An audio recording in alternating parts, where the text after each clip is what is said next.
Qué gran bendición poder contar con ustedes en una transmisión más de la Misión Mexiquense.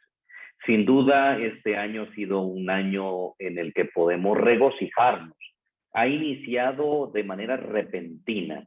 Estamos en el tercer sábado ya del mes de enero del 2022, pero hasta aquí Jehová ha sido con nosotros. Es una gran bendición que puedas unirte a la familia de la Misión Mexiquense.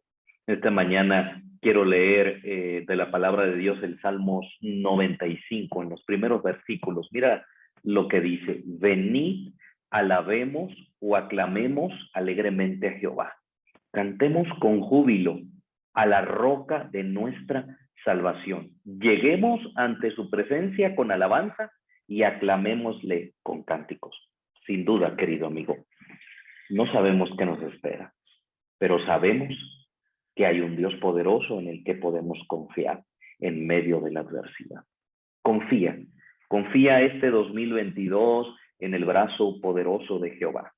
No dejes que los problemas y las necesidades nublen tu fe. Esperemos que disfrutes esta transmisión que ha sido preparada para ti. Vamos a inclinar el rostro y vamos a orar en esta mañana. Querido Padre, te agradecemos porque eres un Dios poderoso, porque para siempre es tu misericordia. Venimos ante ti con esos cánticos de alabanza y queremos, Señor, que tu Espíritu Santo nos acompañe. Quédate con nosotros, Padre Celestial, como un invitado especial. Te lo pedimos en el nombre de Jesús. Amén. Comenzamos.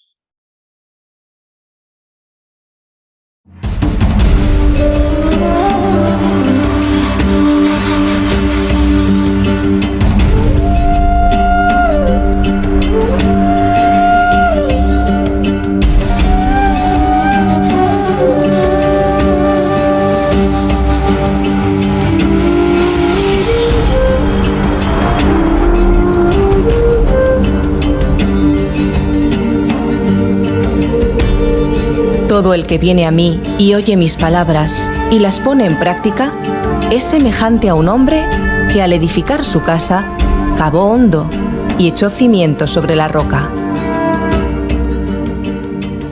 Querida Iglesia, estamos en un lugar precioso, con Galilea al fondo, el mar de Galilea a mis espaldas, el lugar que Jesús escogió para dar su primer sermón público, el sermón que conocemos como el Sermón del Monte o el Sermón de las Bienaventuranzas.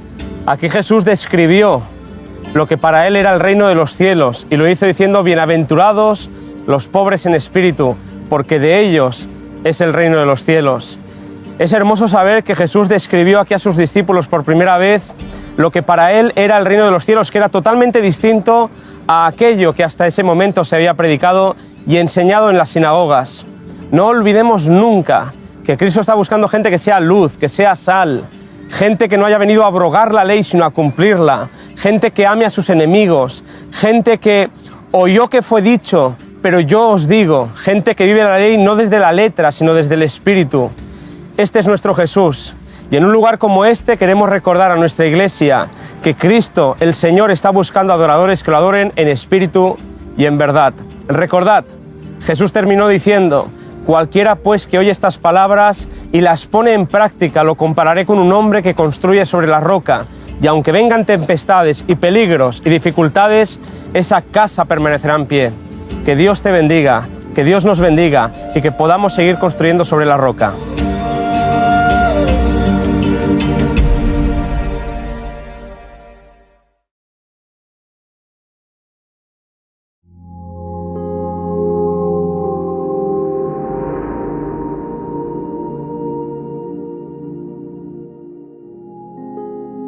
Especialmente en estas fechas, hay quienes discuten que muchos detalles relacionados con la figura del Jesús de los Evangelios son, en realidad, muy parecidos a mitos antiguos de diversas culturas y religiones. Se han establecido paralelismos de Jesús con personajes de la mitología grecorromana, del mitraísmo, del antiguo Egipto e incluso del budismo. Y algunos concluyen que el relato de Jesús en los Evangelios no es original, sino extraído de estas mitologías. Seguro que recientemente has visto alguna imagen o noticia promoviendo esta idea.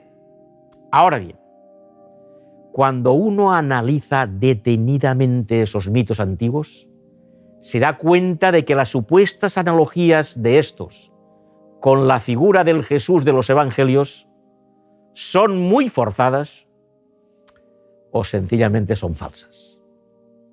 La lista de paralelismos es bastante extensa, por lo que, como un botón de muestra, nos vamos a detener únicamente en algunos aspectos de la comparación de Jesús con el mito de Horus.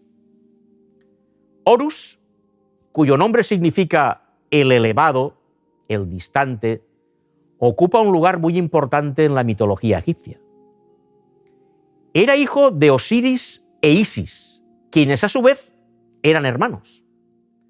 Horus nació de una forma un tanto especial, ya que su padre, Osiris, había muerto. Pero Isis, su madre, utilizando poderes especiales, logró reanimarlo y de su relación con él nació Horus. Después de muchas luchas y peripecias, Horus logró reinar en el Bajo Egipto y finalmente en todo el país, siendo declarado por la Asamblea de los Dioses como el rey legítimo de Egipto y su único dios. Algunos han querido ver en el mito de Horus similitudes con el Jesús de los Evangelios, hasta el punto de que la vida de éste sería una copia adaptada del mito de aquel. Veamos algunos ejemplos y la inconsistencia de esas afirmaciones. Se dice que Horus era hijo de una virgen, Isis, al igual que Jesús lo era de otra virgen, María. Nada que ver con el relato evangélico. Isis no era una virgen. Aunque era hermana de Osiris, estuvo casada con él antes de su muerte. Y cuando murió, Isis logró reanimarlo con sus poderes extraordinarios. Y de nuevo en vida, Osiris engendró a Horus. El nacimiento de Jesús no fue de esta manera. De Horus se afirma que, al igual que Jesús, nació el 25 de diciembre. Las dos afirmaciones son incorrectas y, por lo tanto, no equiparables. Horus nació en el mes de Coyac, diciembre-enero, y los evangelios no dicen ni el día, ni el mes, ni el año en que nació Jesús. No es posible establecer este paralelismo. Se dice que 3 reyes fueron a visitar a Horus cuando éste nació, tal como ocurrió con Jesús. Sin embargo, el Evangelio de Mateo no dice que 3 reyes fueran a visitar a Jesús.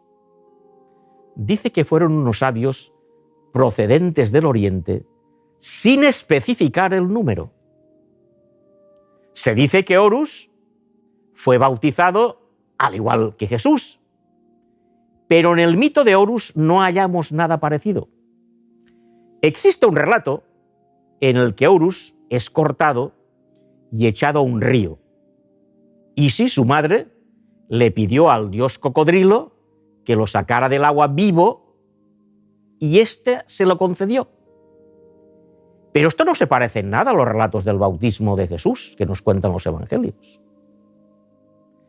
Hay varios relatos que hacen referencia a la muerte de Horus, algunos bastante diferentes, pero ninguno hace referencia a la muerte de Horus por crucifixión, que sí que es descrita con mucho detalle en los evangelios referente a Jesús. Otro tanto podemos decir de la resurrección, la cual es descrita en el caso de Jesús con mucho detalle en los relatos evangélicos, pero no existen relatos de la resurrección de Horus. Es casi imposible establecer similitudes entre Jesús y Horus, a no ser que se fuercen al máximo las comparaciones, lo cual le resta verosimilitud a la comparación. Además, hay que tener en cuenta que para crear un mito y que éste quede en la conciencia colectiva, hacen falta muchos años. Y esto no se da en los evangelios que fueron escritos pocos años después de los hechos que narran. De los evangelios más tempranos existían en el momento de su redacción testigos oculares, los cuales hubieran denunciado las falsedades si éstas se hubieran producido. Téngase en cuenta, por último, que muchos cristianos fueron duramente perseguidos por proclamar a Jesús haciendo milagros o resucitando. Esta es una de las mayores pruebas de que su predicación era verdad. El Jesús de los evangelios no procede, pues, de ninguna mitología precedente. Sus palabras y sus hechos fueron simplemente contados por quienes las oyeron y las vieron.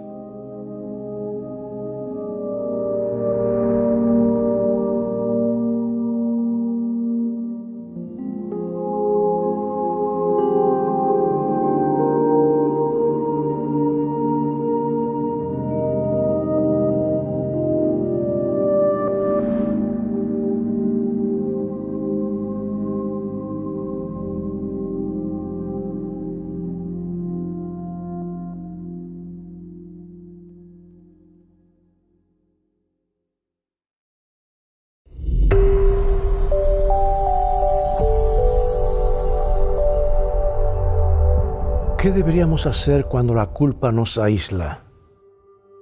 Pareciera algo imposible, que estamos encerrados, pero mira lo que dice la palabra de Dios. Ahora pues, ninguna condenación hay para los que están en Cristo Jesús, los que no andan conforme a la carne, sino conforme al Espíritu.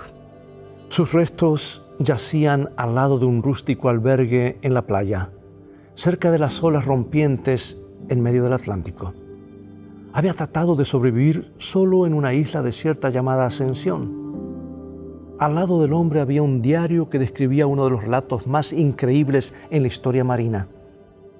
Por haber cometido un terrible crimen, las autoridades lo habían abandonado en esa inhóspita isla con un solo barril de agua, un hacha, una caldera, una trampa y algunos otros artículos. Y cuando se vio sin agua, no tuvo más remedio que beber la sangre de las tortugas que mataba y luego agua salada, sabiendo que era mortal. Su última entrada en el diario decía: me estoy convirtiendo en un esqueleto andante. Mis fuerzas han decaído. No puedo seguir escribiendo. Este hombre soportó grandes sufrimientos físicos durante su dura lucha por sobrevivir. Pero había un dolor mucho mayor, más grande, que repitió a través de su diario: la culpa que le consumía. Él escribió lamentándose: la noche es un emblema de mis crímenes y cada límpido día repaso mi castigo. Más tarde escribió en su diario: qué dolor sienten los míseros mortales que tercamente caminan por el vertiginoso laberinto de la vida y dejan los hermosos caminos de la justicia. Amados, no hay nada en este mundo que aísle más que la culpa. Nos aprisiona.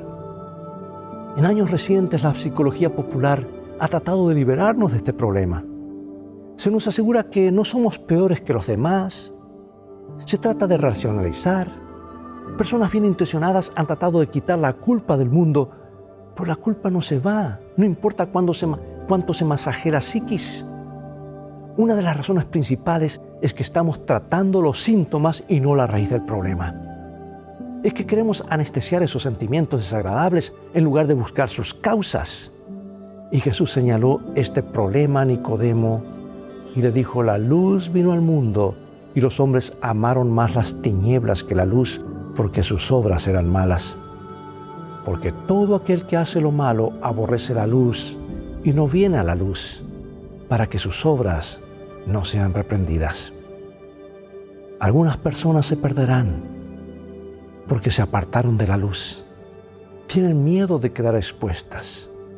La culpa nunca se solucionará hasta que reconozcamos que hemos pecado. Y amados, el propósito de la culpa es llevarnos a aquel que quita los pecados del mundo, al Salvador, que nos libera de la condenación. Deja hoy que la culpa en tu corazón te conduzca al Salvador de tu alma. No niegues tu culpa, reconócela y vuélvete a Él. Dios te bendiga y recuerda, tú vales mucho para Jesús. Él te ama más de lo que puedes imaginar. Y en el viaje de la vida, las cosas van a terminar bien si tienes a la Biblia como tu GPS y a Jesús como tu guía, porque esa es siempre una mejor manera de vivir.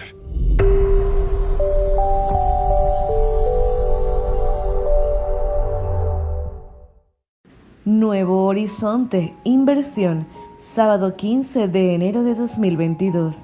Algunas implicaciones bíblicas y del espíritu de profecía en cuanto al fondo de inversión. Va a inspeccionar un campo y lo compra. Con sus ganancias planta un viñedo.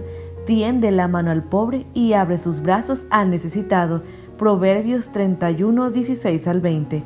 Hay algunos hermanos que no participan en el plan de fondo de inversión por varias razones, entre otras porque dicen que no es bíblico y que no se encuentra apoyado por los escritos de Ellen G. White. Hay que decir que es cierto que el espíritu de profecía no habla de manera explícita sobre este tipo de ofrendas y que la Biblia tampoco lo hace en sus páginas, pero sí existen implicaciones tanto en algunos pasajes bíblicos como en algunas citas de Ellen G. White sobre el tema. Si se tiene presente que el fondo de inversión es una ofrenda en la que el oferente invierte un dinero para que un tanto por ciento de la ganancia recibida acordada con Dios se entregue y destine para el programa misionero mundial. Implicaciones bíblicas. El libro de Proverbios, hablando de las características de la mujer virtuosa, destaca como una de ellas la capacidad que tiene de invertir en su negocio al comprar una heredad para plantar una viña y así ayudar a los pobres y menesterosos. Proverbios 31, 16 al 20. En su último viaje a Jerusalén, Jesús pasó por Jericó y se encontró con Zaqueo y le aseguró salvación. Es interesante notar que en este contexto redentor, Jesús cuenta la parábola de las 10 minas, con el propósito de que sus siervos negocien con ellas y le den sus ganancias. Es decir, observamos aquí el principio de fondo de inversión, donde se invierte en un negocio para que sus ganancias sean empleadas en la ganancia de almas. Este mismo principio lo vemos en la parábola de los talentos registrada en Mateo 25, 14 al 30, que habla del desarrollo de los dones con el único propósito de ser empleados para ganar a otros para Cristo, porque nunca los dones y talentos fueron dados para la gratificación personal, y de hecho, Lothar Lohmann se inspiró en esta parábola en 1905 para presentar las bases de lo que fue más tarde el fondo de inversión. Implicaciones en el espíritu de profecía. Elena G. de White escribió: los que realmente sienten un profundo interés por el adelanto de la causa no vacilarán en la inversión de dinero en la empresa, cuando y donde quiera que sea necesario. Testimonios para la Iglesia, tomo 4, página 22. En otra ocasión, hablando a los miembros de la Iglesia, la pluma inspirada escribió: el dinero invertido en esta obra producirá cuantiosas ganancias. Nuevos conversos que se regocijan en la luz recibida de la palabra darán a su turno de sus propios recursos para llevar la luz de la verdad a otras personas. Testimonios para la Iglesia, tomo 9, página 40.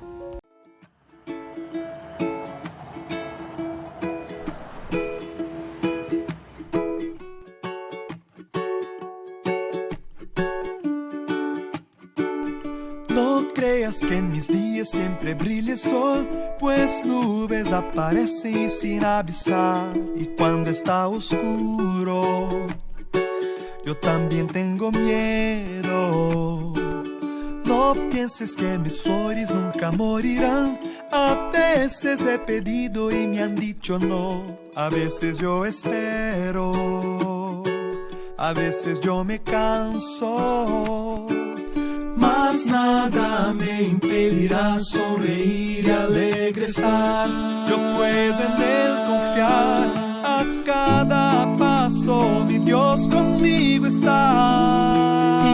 Y tengo paz, en Cristo tengo paz.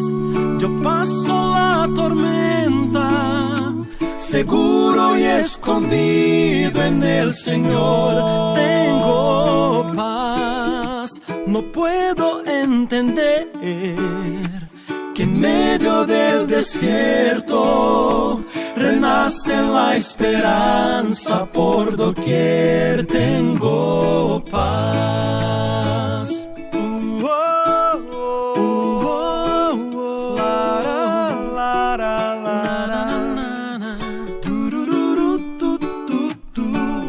No creas que en mis días siempre brilla el sol, pues nubes aparecen sin avisar, y cuando está oscuro yo también tengo miedo. No pienses que mis flores nunca morirán. A veces he pedido y me han dicho no. A veces yo espero, a veces yo me canso, mas nada me impedirá sonreír y alegre estar. Yo puedo en él confiar. A cada paso mi Dios conmigo está. Y tengo paz, en Cristo tengo paz. Yo paso la tormenta, seguro y escondido en el Señor. Tengo paz, no puedo entender que en medio del desierto renace la esperanza por doquier.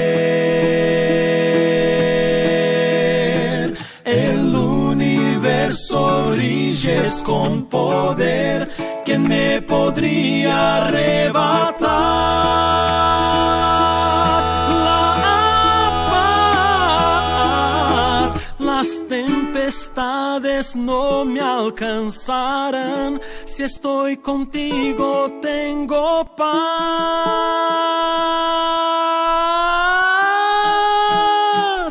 Tengo paz, en Cristo tengo paz.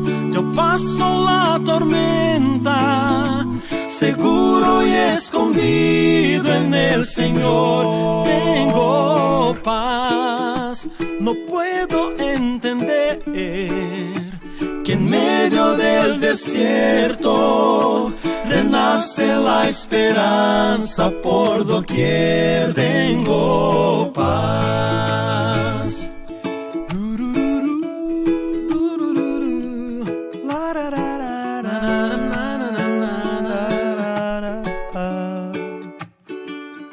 Tengo paz. A lo largo de la historia de la humanidad, la gente ha esperado con ansias la venida del Redentor.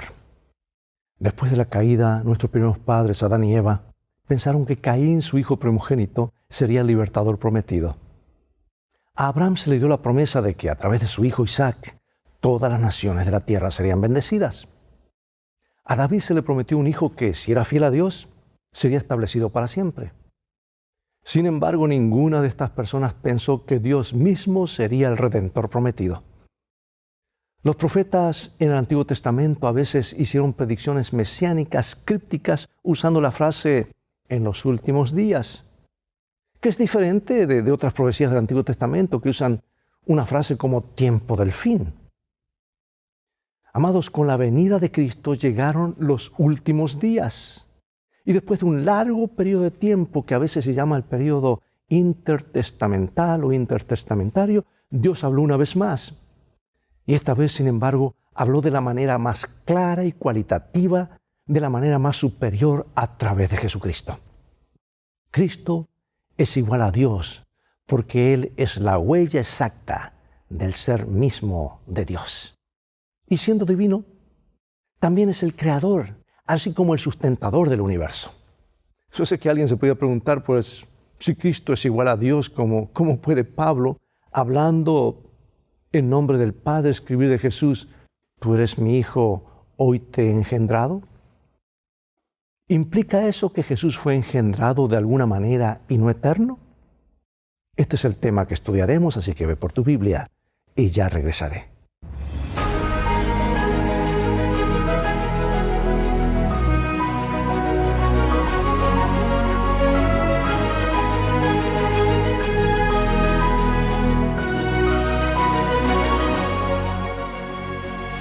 Leo del libro de Hebreos capítulo 1 versículos 2 y 3. En estos postreros días nos ha hablado por el Hijo, a quien constituyó heredero de todo, y por quien asimismo hizo el universo, el cual, siendo el resplandor de su gloria y la imagen misma de su sustancia, y quien sustenta todas las cosas con la palabra de su poder, habiendo efectuado la purificación de nuestros pecados por medio de sí mismo, se sentó a la diestra de la majestad en las alturas. Inmediatamente después de que Adán y Eva pecaron, Dios les prometió una descendencia, o sea, un hijo que los libraría del enemigo, recuperaría la herencia que se había perdido y cumpliría el propósito para el que habían sido creados. Este hijo los representaría, los redimiría tomando su lugar y finalmente destruyendo la serpiente. Comenta Elena de White en ese hermoso libro, El deseado de todas las gentes. Cuando Adán y Eva oyeron por primera vez la promesa, esperaban que se cumpliese rápidamente. Y con gozo dieron la bienvenida a su primogénito, esperando que fuese el libertador. Pero el cumplimiento de la promesa tardó.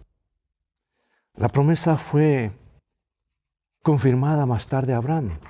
Dios le juró que tendría una simiente, un hijo a través del cual todas las naciones de la tierra serían bendecidas. Y Dios hizo lo mismo con David. Le prometió a David que su hijo sería adoptado por Dios como hijo propio y que se establecería como un gobernante justo sobre todos los reyes de la tierra. Sin embargo, lo que ni Adán, ni Eva, ni Abraham, ni David posiblemente nunca se imaginaron era que su Hijo Redentor sería Dios mismo. Bueno, el primer párrafo de Hebreos revela que Pablo creía que estaba viviendo en los postreros días. La Escritura emplea dos expresiones sobre el futuro que tienen diferentes significados. Los profetas utilizaron la expresión postreros días o al final de los días para hablar sobre el futuro en general. El profeta Daniel usó una segunda expresión, dice el tiempo del fin, para hablar más específicamente sobre los últimos días de la historia de la tierra. Notemos qué prometió Dios que haría por su pueblo en los postreros días. Vamos a leer en el libro de Números y también en el libro de Isaías. He aquí, yo me voy ahora a mi pueblo, por tanto ven, te indicaré lo que este pueblo ha de hacer a tu pueblo en los postreros días. Lo miraré, mas no de cerca. Saldrá estrella de Jacob y se levantará cetro de Israel. Acontecerá en lo postrero de los tiempos que será confirmado el monte de la casa de Jehová como cabeza de los montes y será exaltado sobre los collados y correrán a él todas las naciones. Y vendrán muchos pueblos y dirán, venid y subamos al monte de Jehová, a la casa del Dios de Jacob, y nos enseñará sus caminos y caminaremos por sus sendas. Porque de Sión saldrá la ley y de Jerusalén la palabra de Jehová. Varios profetas del Antiguo Testamento anunciaron que en los postreros días Dios levantaría un rey que destruiría a los enemigos de su pueblo y que los atraería a las naciones. A todas las naciones los traería a Israel. Y Pablo dice que estas promesas se cumplieron en Jesús. Él derrotó a Satanás y atrajo a todas las naciones hacia sí mismo. Y en este sentido entonces ha comenzado el tiempo del fin, porque Jesús ha cumplido las promesas de Dios. Nuestros padres espirituales murieron en la fe. Vieron y saludaron las promesas desde lejos, pero no las recibieron. Nosotros, por otro lado, hemos visto su cumplimiento en Jesús. Pensemos por un momento en las promesas de Dios y en Jesús. El Padre prometió que resucitaría a sus hijos. Lo maravilloso es que Él inició anticipadamente la resurrección final de sus hijos con la resurrección de Jesús. El Padre también prometió una nueva creación y ha comenzado a cumplir esa promesa al crear una nueva vida espiritual en nosotros. Prometió también que establecería su reino final. Y Él inauguró ese reino al librarnos del poder de Satanás e invistiendo a Jesús como nuestro gobernante. Sin embargo, esto es solo el comienzo. Lo que el Padre comenzó a hacer en la primera venida de Jesús lo completará en la segunda. Observa todas las promesas que Dios cumplió en el pasado. ¿Cuánto debería ayudarnos esto a confiar en las promesas que aún no se han cumplido? Dios es fiel, amados. Se cumplirán sus promesas, porque su palabra permanece para siempre. Pasemos a ver ahora la forma como Dios nos ha hablado. Vamos a Hebreos capítulo 1, versículos 1 al 4. Dios, habiendo hablado muchas veces y de muchas maneras en otro tiempo a los padres, por los profetas, en estos postreros días nos ha hablado por el Hijo. Ve, aquí habla de los postreros días. A quien constituyó heredero de todo y por quien asimismo hizo el universo, el cual siendo el resplandor de su gloria y la imagen misma de su sustancia, y quien sustenta todas las cosas con la palabra de su poder, habiendo efectuado la purificación de nuestros pecados por medio de sí mismo, se sentó a la diestra de la majestad en las alturas, hecho tanto superior a los ángeles, cuanto heredó más excelente nombre que ellos. Pregunto, ¿cuál es la idea central de estos versículos? Estos versículos son una sola y extensa oración en el griego original, y se ha argumentado que es la más hermosa de todo el Nuevo Testamento, desde el punto de vista retórico y artístico, por supuesto. Y su principal afirmación es que Dios nos ha hablado en su Hijo Jesús. Para muchos judíos del siglo I, la palabra de Dios nos había escuchado durante mucho tiempo. Acuérdate que hubo un lapso de como 400 años donde no hubo revelación divina. Y la última revelación que se expresó en la palabra escrita de Dios había llegado a través del profeta Malaquías y los ministerios de Esdras y Nehemías 4 siglos antes. Pero ahora, a través de Jesús, Dios les estaba hablando de nuevo. No obstante, la revelación de Dios a través de Jesús era superior a la revelación que Dios había hecho a través de los profetas, porque Jesús es un medio mayor de revelación. Él es Dios mismo, quien creó el cielo y la tierra y gobierna el universo. Para Pablo, la deidad de Cristo nunca estuvo en duda. Se da por sentado. Además, para Pablo el Antiguo Testamento era la palabra de Dios. Acuérdate, no estaba escrito el Nuevo Testamento hasta 50 años más adelante. O sea que el mismo Dios que habló en el pasado sigue hablando en el presente. El Antiguo Testamento comunicaba un verdadero conocimiento de la voluntad de Dios. Sin embargo, recién fue posible comprender su significado o el cumplimiento más pleno cuando el Hijo llegó a la tierra. Y en la mente del autor, la revelación del Padre en el Hijo proporcionó la clave para comprender la verdadera magnitud del Antiguo Testamento, al igual que la imagen en la caja de un rompecabezas proporciona la clave para encontrar el lugar correcto para una de sus piezas. Si a ti te gusta armar rompecabezas, a veces miras de original la caja, ¿verdad? Jesús sacó a la luz gran parte del Antiguo Testamento. Fue el cumplimiento de todo lo prometido del Antiguo Testamento. Por eso no podemos entender el Nuevo si no estudiamos el Antiguo. Mientras tanto, Jesús vino a ser nuestro representante y nuestro Salvador. Él ahora ocuparía nuestro lugar en la lucha y derrotaría a la serpiente. Asimismo, en Hebreos, Jesús es el líder y el precursor de los creyentes. Él lucha por nosotros y nos representa. Esto también significa que lo que Dios hizo por Jesús, nuestro representante, el Padre también lo quiere hacer por nosotros. Esta es una verdad sublime. El que exaltó a Jesús a su diestra también quiere que nos sentemos con Jesús en su trono. Y ese es el mensaje de la Odisea, que nos podremos sentar junto al trono. El mensaje de Dios para nosotros en Jesús incluye no solo lo que Jesús dijo, sino también lo que el Padre hizo a través de Él y para Él, todo para nuestro beneficio temporal y eterno. Piensa en lo que significa que Jesús, Dios con nosotros, haya venido a esta tierra. ¿Por qué esta verdad debería darnos tanta esperanza?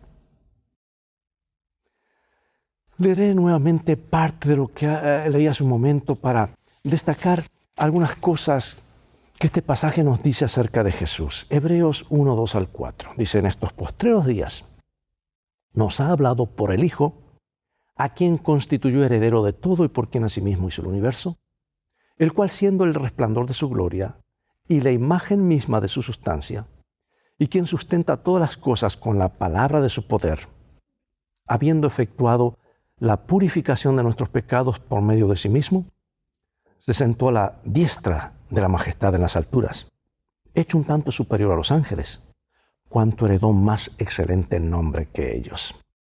Y yo quiero enfatizar la porción que dice, siendo el resplandor de su gloria y la imagen misma de su sustancia.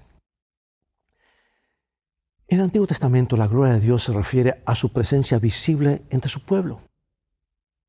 Esa presencia a menudo se asocia con la luz o resplandor. Y las Escrituras nos informan que Jesús es la luz que vino a este mundo para revelar la gloria de Dios. Piensa, por ejemplo, en cómo se manifestó Jesús en la transfiguración, Mateo 17:2. Y se transfiguró delante de ellos y resplandeció su rostro como el sol y sus vestidos se hicieron blancos como la luz. Así como el sol no se puede percibir salvo por el resplandor de su luz, a Dios lo conocemos a través de Jesús. Desde nuestra perspectiva, los dos son uno. Debido a que la gloria de Dios es la luz misma, no hay diferencia en realidad entre Dios y Jesús, así como no hay diferencia entre la luz y su resplandor. O sea que Hebreos también dice que Jesús es la expresión exacta de la naturaleza o sustancia del Padre.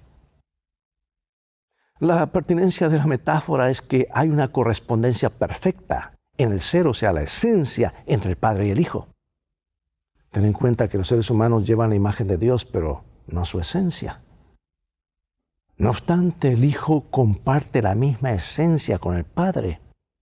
Por lo tanto, no es de extrañar que Jesús dijera, el que me ha visto a mí, ha visto al Padre. Y yo pregunto, ¿por qué es tan bueno que Jesús nos revele el carácter y la gloria del Padre? ¿Qué nos dijese Jesús sobre cómo es el Padre? Hay algo más muy importante. Hebreos afirma que Dios creó el mundo por medio de o por Jesús y que Jesús sostiene el mundo con su palabra poderosa. Dado que en el Antiguo Testamento el Señor aseveró que Él creó el mundo solo y que por Él es el único y que Él es el único Dios, pregunto, ¿cómo podemos conciliar esta afirmación con las declaraciones del Nuevo Testamento de que Dios creó el universo por medio de Jesús? Voy a leer algunos textos en Isaías 44, Nehemías 9, voy a compararlos, y nos dice así. Así dice Jehová tu Redentor, que te formó desde el vientre. Yo Jehová, que lo hago todo, que extiendo solo los cielos, que extiendo la tierra por mí mismo. Porque así dijo Jehová que creó los cielos, Él es Dios, el que formó la tierra, el que la hizo y la compuso. No la creó en vano para que fuese habitada, la creó. Yo soy Jehová y no hay otro Dios. Tú solo eres Jehová. Tú hiciste los cielos y los cielos de los cielos, con todo su ejército. La tierra y todo lo que está en ella. Los mares y todo lo que hay en ellos. Y tú vivificas todas estas cosas y los ejércitos de los cielos te adoran. ¿Sabes que algunos piensan que Jesús fue el instrumento a través del cual Dios creó? Esto no es posible. En primer lugar, para Pablo, Jesús es el Señor que creó el mundo, no fue un ayudante. Hebreos 1:10 dice que Jesús es el Señor que creó la tierra y los cielos.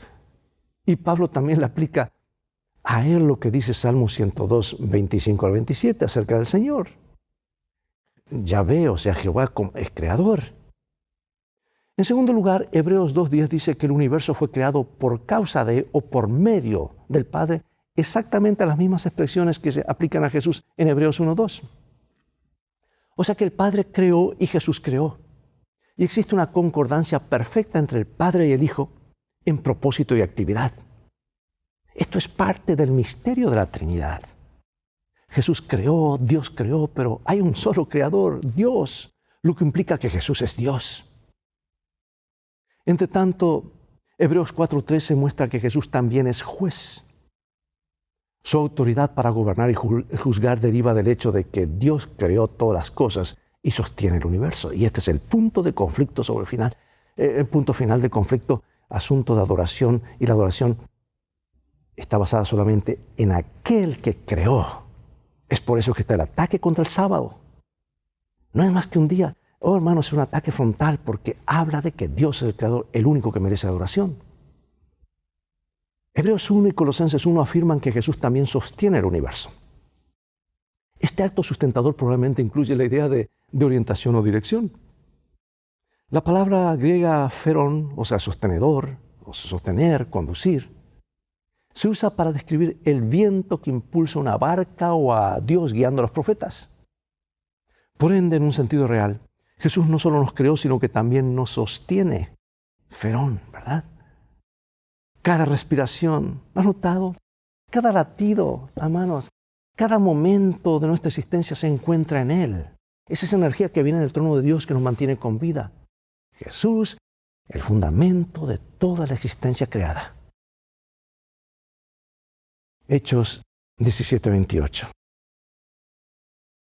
Porque en Él vivimos y nos movemos y somos, como algunos de vuestros propios poetas también han dicho, porque el linaje suyo somos.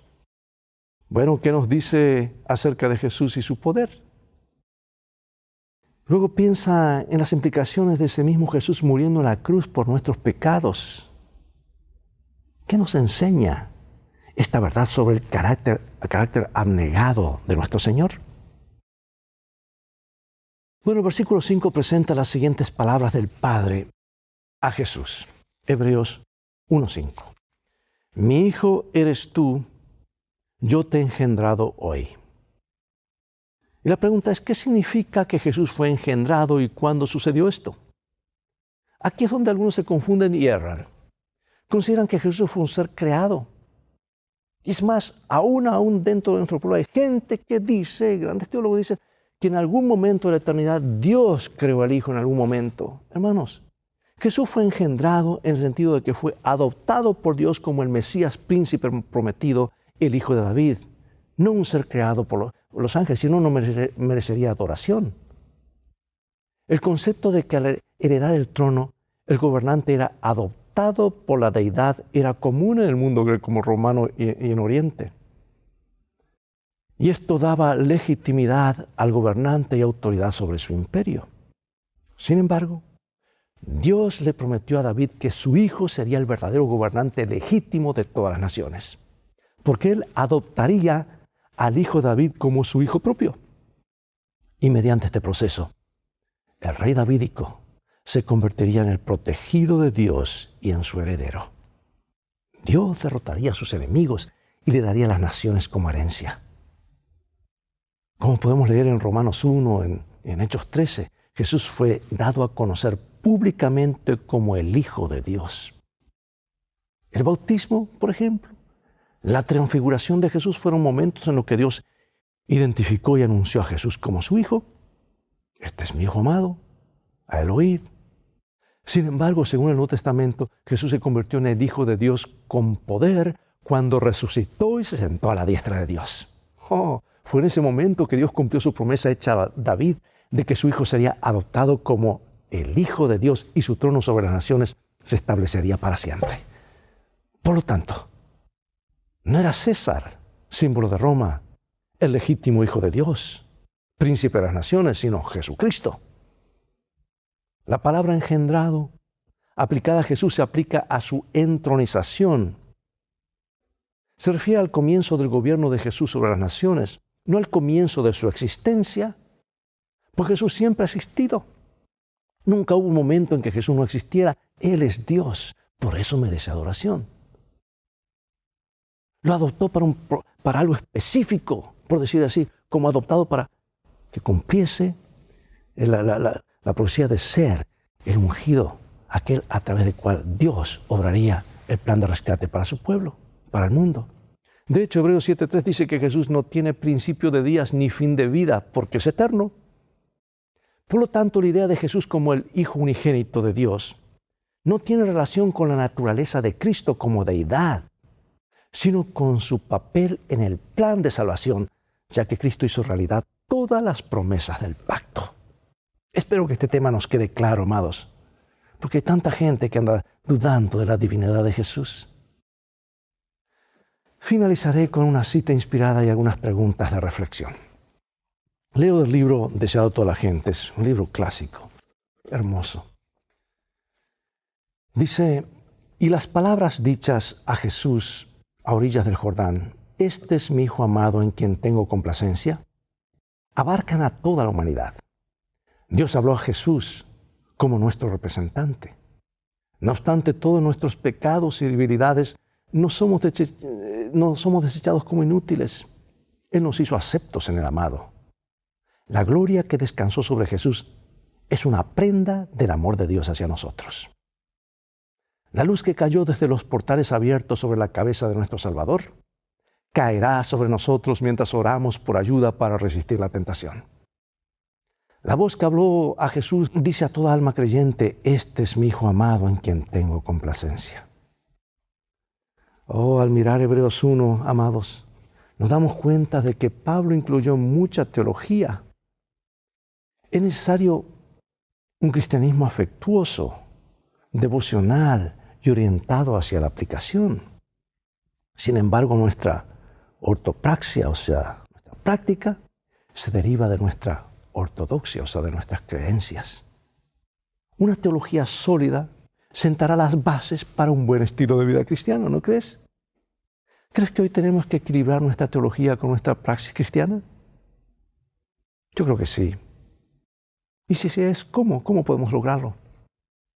¿Cómo podemos discernir incluso hoy entre nuestro bagaje religioso y cultural y la verdad bíblica? En una época en la que la autoridad, tanto en la cultura como en la iglesia, está en crisis, ¿cómo nos guía Hebreos 1? La venida de Jesús a esta tierra como el Hijo de Dios cumplió varias funciones al mismo tiempo. En primer lugar, como el divino Hijo de Dios, Jesús vino a revelarnos al Padre. Y a través de sus actos y sus palabras, Jesús nos mostró cómo es realmente el Padre y por qué podemos confiar en Él y obedecerle. Jesús también vino como el Hijo prometido de David, Abraham y Adán, a través de quien Dios había prometido que derrotaría al enemigo y gobernaría el mundo. Por lo tanto, Jesús vino a ocupar el lugar de Adán a la cabeza de la humanidad y cumplió el propósito original que Dios tenía para ella. Jesús llegó a ser el gobernante justo que Dios siempre quiso que tuviera este mundo. Bueno, hemos aprendido en esta lección que una mejor comprensión de las palabras y acciones de Jesús nos ayuda a entender mejor a Dios, el Padre. ¿De qué manera práctica enriquece tu relación con el Padre el hecho de comprender mejor la naturaleza de Jesús? Aprendimos que la forma en que Dios habló y trató a Jesús es la forma en que quiere que hablemos y tratemos y quiere tratarnos a nosotros. Quiere hablarnos y tratarnos a nosotros. Por eso pregunto, ¿qué nos dice eso sobre cómo nosotros debemos tratar a los demás? Reflexiona en la importancia de la deidad eterna de Cristo. Y una pregunta más. ¿Qué perdemos si creemos que Jesús de alguna manera era un ser creado como nosotros, pero que fue a la cruz? Compara este pensamiento con la realidad de que Cristo era el Dios eterno y él mismo fue a la cruz. ¿Cuál es la gran diferencia entre las dos ideas? ¿En qué medida dar gloria a Dios forma parte de la verdad presente y del mensaje de los tres ángeles? Muchas preguntas, ¿verdad? Dios nos ayuda a reflexionar e ir con fe hacia el autor y consumador de nuestra fe. Oremos. Padre nuestro que estás en el cielo, gracias te damos porque, aunque no comprendemos en tu total plenitud, y será el tema de estudio por la eternidad, acerca de cómo Dios mismo vino a esta tierra, tomó nuestra naturaleza para alcanzarnos y llevarnos, devolvernos todo lo que el diablo nos ha robado. Ayúdanos a confiar, a rendir nuestra vida en servicio a ti, en gratitud y alabanza. Bendícenos, sabemos que lo harás porque lo pedimos en el nombre de Jesús. Amén. Bien, amados, es todo el tiempo que tenemos por hoy. Ha llegado el momento de despedirnos y hasta el próximo programa de la serie Lecciones de Vida. Invita a otros a sintonizar este canal y transfórmate tú mismo en un canal de bendiciones. Mientras tanto, Dios te bendiga. Y recuerda, tú vales mucho para Jesús. Él te ama más de lo que puedes imaginar. Y si no, mira el precio que fue pagado por ti y por mí en el Calvario. Vamos en un viaje. Necesitamos un buen GPS, ¿verdad? Aquí está la palabra de Dios. Y un buen guía. Y ese guía es Jesús. Dios te bendiga. Maranatha.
Que mi vida esté consagrada a ti, Señor, que a mis manos pueda guiar el impulso de tu amor.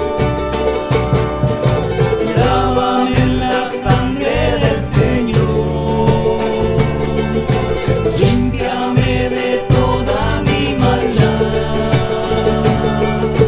rindote mi vida, hazla pues, Señor, tuya por la eternidad.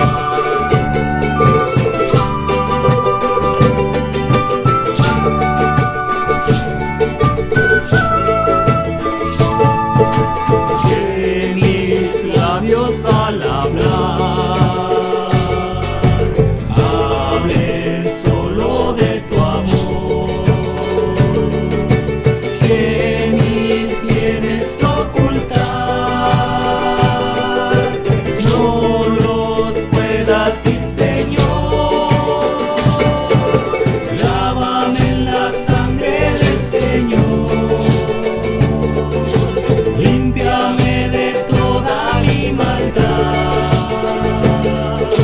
rindote mi vida, hazla pues, Señor, tuya por la eternidad.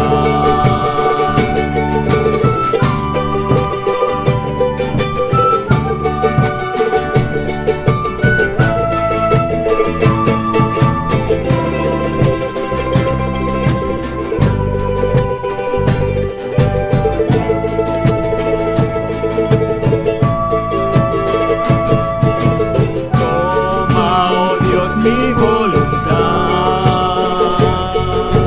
y hazla tuya nada más.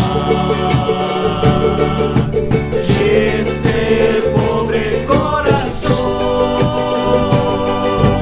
y tu trono en él tendrá. Lávame en la sangre del Señor, límpiame de toda mi maldad, rindote mi vida, hazla pues, Señor, tuya por la eternidad. Lávame en la sangre del Señor, límpiame de toda mi maldad, rindote mi vida, hazla pues, Señor, tuya por la eternidad, tuya por la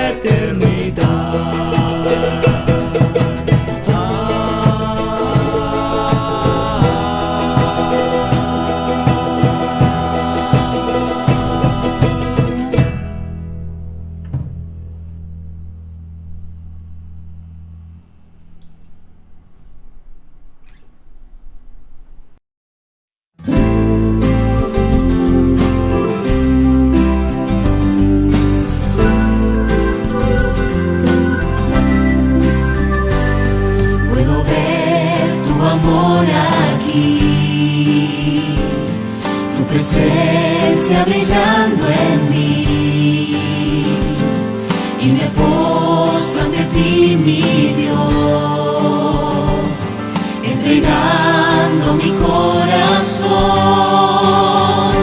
porque tuya es la gloria y tuyo el poder, porque tuya es la fuerza para vencer.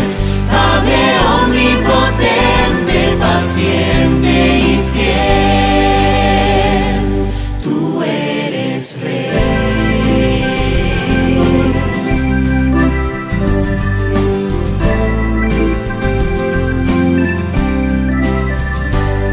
Vive hoy en mi corazón,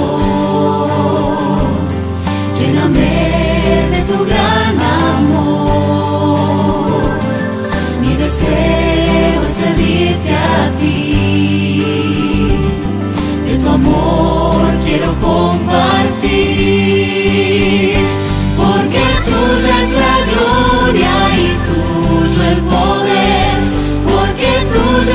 fuerza para vencer.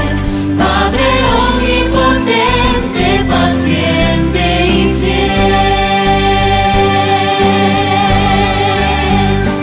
Porque tuya es la gloria y tuyo el poder.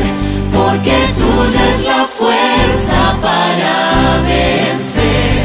Padre omnipotente, paciente y fiel, tú eres Rey.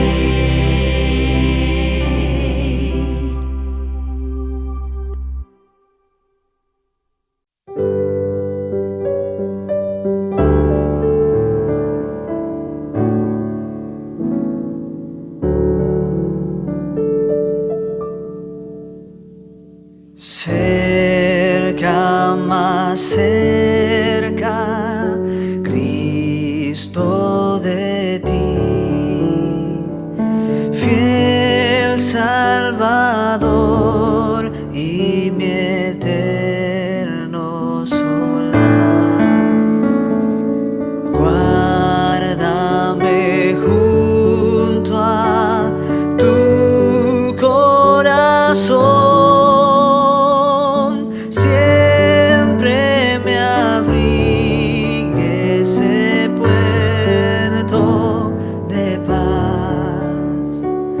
Siempre me abrigue ese puerto de paz.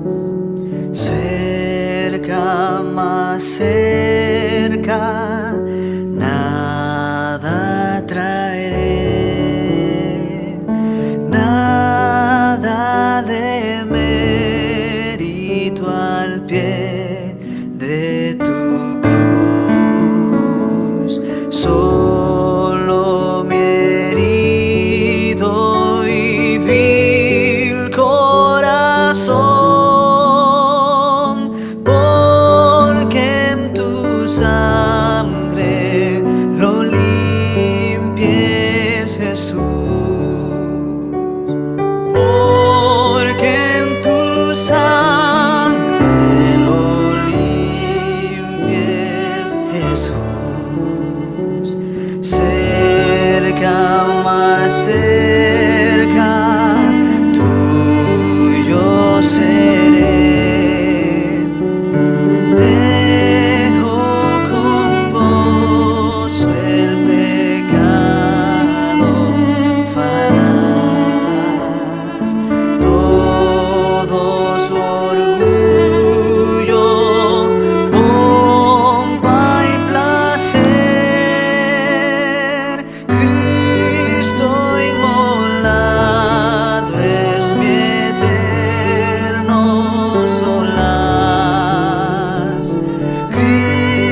Saludos amigos.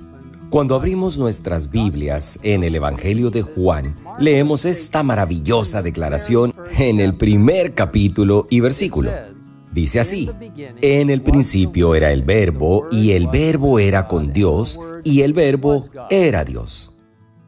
¡Qué hermosa descripción de Jesús, el Hijo de Dios y el Hijo del Hombre!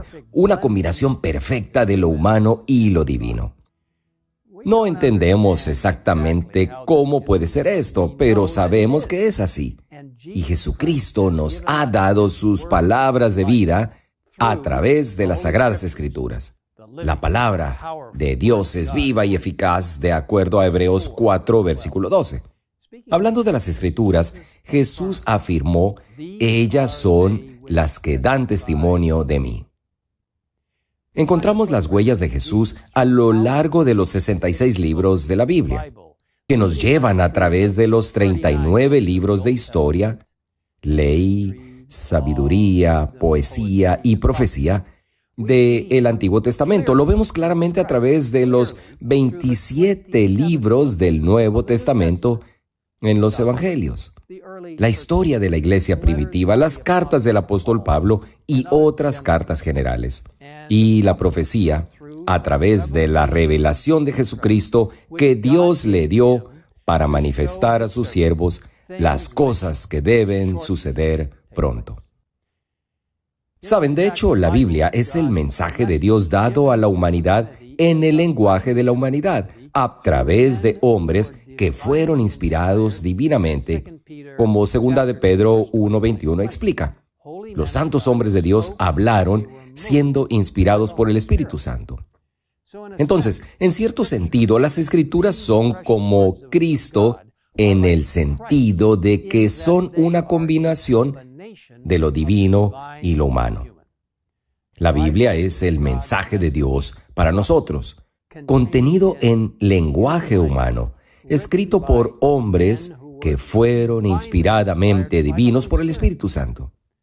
Las Sagradas Escrituras son el fundamento sobre el que basamos todas nuestras creencias como adventistas del séptimo día.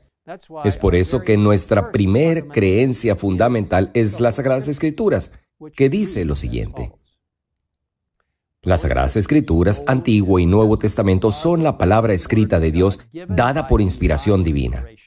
Los autores inspirados hablaron y escribieron movidos por el Espíritu Santo. En esta palabra, Dios ha confiado a la humanidad el conocimiento necesario para la salvación.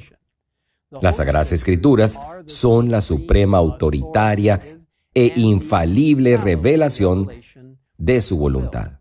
Son la norma de carácter, la prueba de la experiencia, el revelador definitivo de las doctrinas y el registro fiable de los actos de Dios en la historia. Hay muchos textos que afirman la belleza y el poder de la Escritura. En Proverbios 30, versículos 5 y 6, leemos esta promesa y amonestación. Toda palabra de Dios es limpia. Él es escudo a los que en Él esperan. No añadas a sus palabras para que no te reprenda y seas hallado mentiroso. Ahora, en Isaías 8:20 testifica lo siguiente: a la ley y al testimonio, si no dijeren conforme a esto, es porque no les ha amanecido. Y en Juan capítulo 17, versículo 17, un texto muy importante, una vez más escuchamos a Jesús afirmando la importancia de las Escrituras cuando ora por sus discípulos pidiendo a su Padre Celestial: santifícalos en tu verdad, tu palabra es verdad. En la carta a los tesalonicenses, el apóstol Pablo declara a los creyentes: por lo cual también nosotros sin cesar damos gracias a Dios de que cuando recibisteis la palabra de Dios que oísteis de nosotros, la recibisteis no como palabra de hombres, sino según es en verdad, la palabra de Dios, la cual actúa en vosotros los creyentes. Así es, amigos, la Biblia es verdaderamente la palabra de Dios para nosotros. que nos revela su verdad y nos acerca a Él mientras seguimos su consejo divino descrito en sus preciosas páginas. Pero para escuchar realmente a Dios hablando, debemos acercarnos a las Escrituras creyendo que son, en verdad, la revelación suprema, autoritaria e infalible de su voluntad. Se nos advierte en el libro El conflicto de los siglos. Espero que estén familiarizados con ese libro, es maravilloso. Léanlo si lo tienen. Léanlo de nuevo si ya lo han leído antes. Dice lo siguiente: las verdades que se encuentran explicadas con la mayor claridad en la Biblia han sido envueltas en dudas y oscuridad por hombres doctos, que con ínfulas de gran sabiduría enseñan que las Escrituras tienen un sentido místico, secreto y espiritual que no se echa de ver en el lenguaje empleado en ellas. Estos hombres son falsos maestros. Fue a personas semejantes a quienes Jesús declaró: no conocéis las Escrituras ni el poder de Dios. El lenguaje de la Biblia debe explicarse de acuerdo con su significado manifiesto, a no ser que se trate de un símbolo o figura. Cristo prometió: si alguno quisiere hacer su voluntad, conocerá de mi enseñanza. Si es Dios, si los hombres quisieran tan solo aceptar lo que la Biblia dice, y si no hubiere falsos maestros para alucinar y confundir las inteligencias, se realizaría una obra que alegraría a los ángeles y que traería al rebaño de Cristo a miles y miles de almas actualmente sumidas en el error. Sí, amigos, la Biblia es, de hecho, lámpara a nuestros pies y lumbrera a nuestro camino. Pero primero debemos quitar las cortinas de nuestras propias presuposiciones para ver la luz con claridad. Si desean obtener más información sobre lo que nosotros como adventistas del séptimo día creemos acerca de las Sagradas Escrituras, hay dos recursos que me gustaría recomendarles. Primero, les invito a visitar www.adventist.org/beliefs. Ahí encontrarán mucha información de ayuda. En segundo lugar, les animo a leer un documento muy importante que explica cómo nosotros, como adventistas del séptimo día, abordamos las Escrituras. Se titula Métodos de Estudio de la Biblia. Lo pueden encontrar en la dirección de internet que se encuentra en su pantalla. Amigos, les animo hoy a que abran la palabra viva de Dios, las Sagradas Escrituras, y descubran lo que Dios quiere decirles en este momento. Oremos juntos.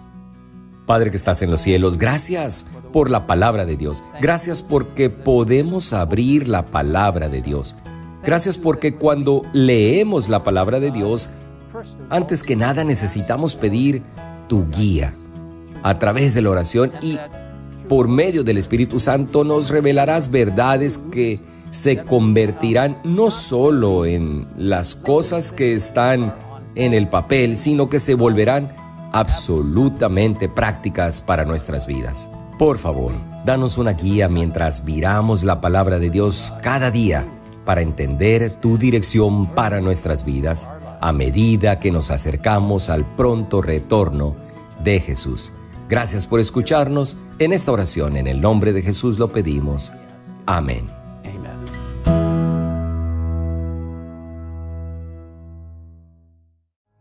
¿Por qué adorar a Dios hoy? ¿Has experimentado alguna vez la liberación de fuerzas sobrenaturales a través del poder de Dios? Cuando era joven, Eric tenía pesadillas constantemente. Soñaba con ataques de animales extraños que se parecían a algunas de las deidades adoradas en su cultura. A menudo se despertaba sudando y llorando, y en cuanto se volvía a dormir, las pesadillas continuaban. Para colmo, la familia de Eric escuchaba a menudo extraños ruidos en el techo de acero de su casa, como si hubiera alguien corriendo o una piedra rodando. Estaban convencidos de que su casa estaba embrujada y que fuerzas malignas querían acabar con la vida de su hijo. Los padres de Eric recurrieron a todos los medios posibles para asegurarse de que estarían protegidos contra esos ataques sobrenaturales. Entre las muchas estrategias que seguían, llevaban regularmente al niño a un sacerdote hindú para que le hiciera algunos rituales y, una vez al año, hacían una peregrinación a la tumba de otro sacerdote. Se comprometieron a no cortarle el pelo a Eric hasta que cumpliera 7 años. Sin embargo, ninguna de estas estrategias trajo la paz al pequeño. Finalmente, sus padres decidieron acudir al Dios de la Biblia en busca de ayuda. A la hora de acostarse, la madre leía el Salmo 91 mientras ponía las manos sobre la cabeza de su hijo. Poco a poco, Eric empezó a asociar unas noches sin pesadillas con las oraciones que realizaba antes de irse a dormir. Se convenció de la existencia de un Dios que es más poderoso que cualquier fuerza maligna que lo perturbara. Para sentirse completamente seguro y confiado en el poder de Dios, Eric dedicó a su vida a Jesús. Independientemente de que los ataques del mal sean visibles o invisibles, conocidos o desconocidos, son una realidad en la vida de muchas personas. Pero todos los que están verdaderamente dedicados a Dios estarán a salvo. ¿Qué te impide dedicarte plenamente al Señor en este momento? La misma garantía concedida a Eric y al apóstol Pablo también se aplica a usted. Y el Señor me librará de toda obra mala y me preservará para su reino celestial. A Él sea la gloria por los siglos de los siglos. Amén. Mientras adoramos a Dios con nuestros diezmos y las ofrendas regulares, ponga su vida en las manos de Dios, expresando gratitud por su protección divina. Pongamos nuestros deseos en último lugar y a Dios en el primero.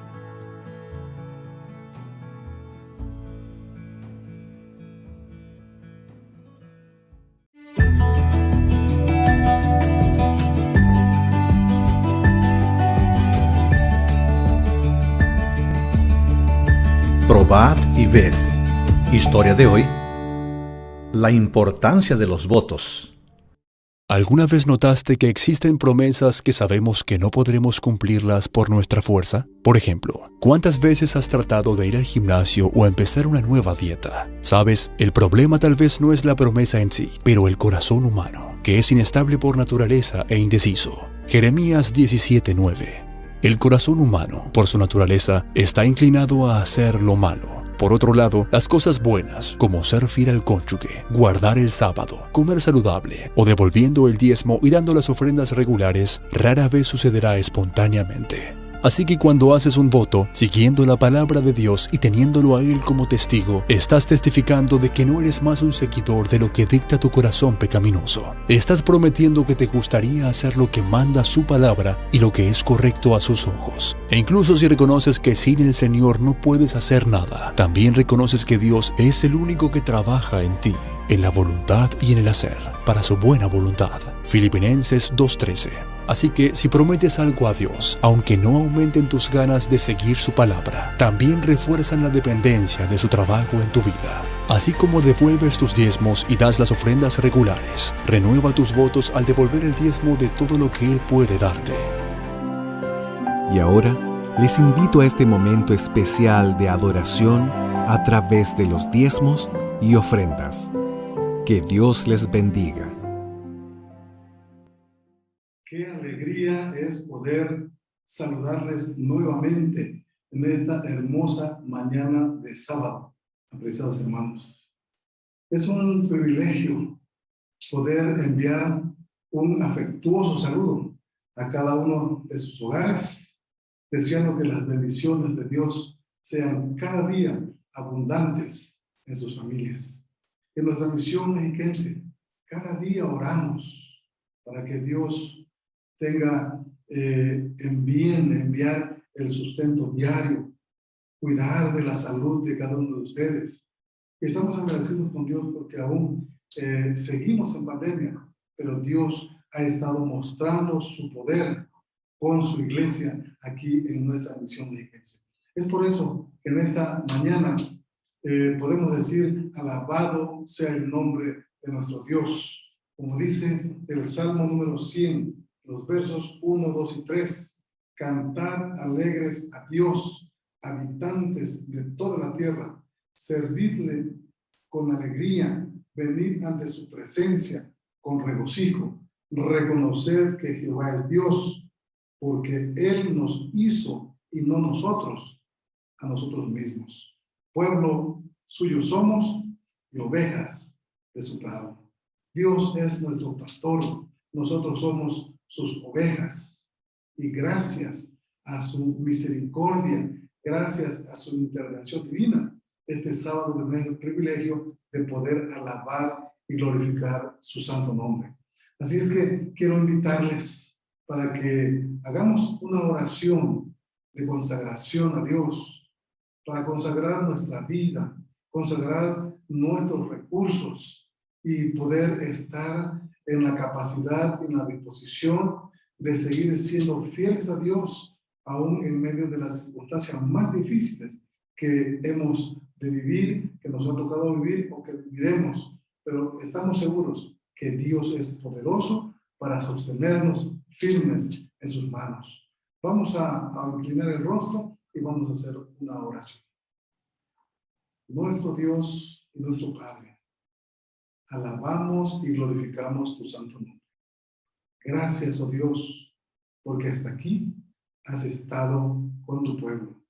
Has estado con tu iglesia en la misión mexiquense.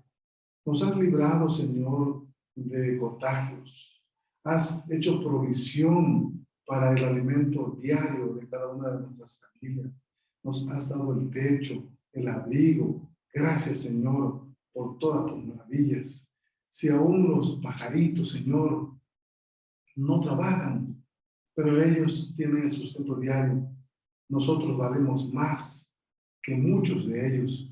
Por eso estamos seguros que tu misericordia es grande cada día para con cada uno de nosotros. Por eso en esta mañana, con gozo en nuestro corazón, devolvemos, Señor, nuestras ofrendas y nuestros diezmos como muestra de nuestro cariño y nuestra gratitud a ti por cuidarnos y por ser nuestro Dios sustentador. Nos ponemos en tus manos, Señor. Cuida de tu iglesia y bendice, por favor, los recursos que queden en los bolsillos de cada uno de mis hermanos. Todo esto, Dios, lo rogamos y lo agradecemos en el santo nombre de Cristo Jesús. Un fuerte abrazo. Que Dios les bendiga y que podamos seguir siendo fieles a Dios en la devolución de los diezmos y las ofrendas. Bendiciones. Cada paso que marcó el camino ya no ha sido por mí. Jesucristo, mi mejor amigo, Él camina por mí. Siguiendo las huellas yo voy de mi Señor. Siguiendo las huellas yo voy de su amor. Camina la meta y estoy en tu dirección. No me falta nada si eres mi pastor. Hola amiguito, bienvenido al momento de adoración infantil. La historia de hoy se titula Huellas de Milagros y la cita bíblica se encuentra en Mateo 17:27 y dice: para no servir de tropiezo a nadie, vete al lago, echa el anzuelo y saca el primer pez que pique.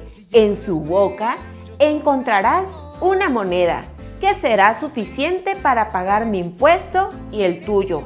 Llévalo y págalos. ¿Cuántos han ido alguna vez a pescar? Algunos, ¿verdad? Debe de ser muy divertido. Pero ahora, ¿cuántos han visto pescar un pez con una moneda dentro de la boca? Nadie, ¿verdad? En la Biblia se registran muchos milagros. Pero en Mateo 17 encontramos uno de los milagros más interesantes de Jesús. Jesús hizo un milagro para enseñarnos que debemos ser obedientes a Dios y a las leyes humanas, siempre que estas leyes no ofendan a nuestro Dios. Cuando vamos a la tienda, pagamos impuestos por lo que compramos. También pagamos impuestos por nuestra casa y por lo que usamos. ¿Qué es un impuesto? Un impuesto es una cantidad de dinero que le pagamos al gobierno, a los que están a cargo de la presidencia, para que construyan carreteras, para que nos ayuden con gastos médicos cuando no tenemos dinero, etc.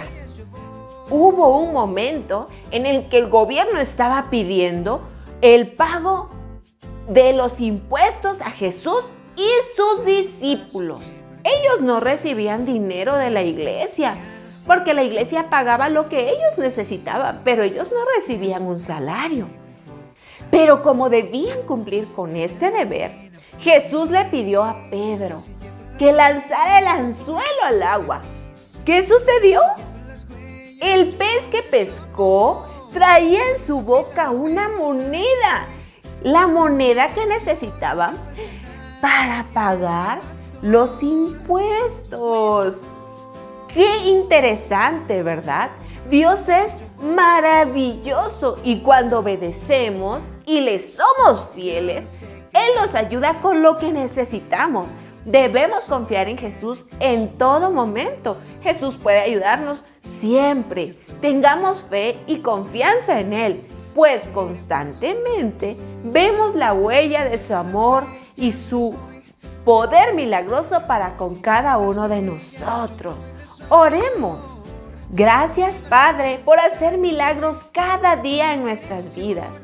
Ayúdanos a ser bondadosos y agradecidos contigo siempre. Nos ponemos en tus manos. En el nombre de Cristo Jesús. Amén. Muy bien, querido, esta mañana hemos llegado al momento del estudio de la palabra de Dios.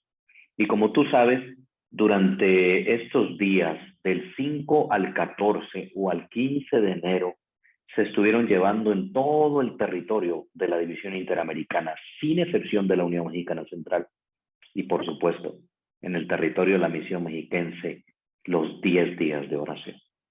Y hoy culmina con el tema un llamado a la oración, pero el tema tiene que ver con el pueblo de Dios, su adoración y su misión. Durante toda esta semana hemos tenido grandes bendiciones. Hemos estado en contacto con nuestro Dios muy de mañana.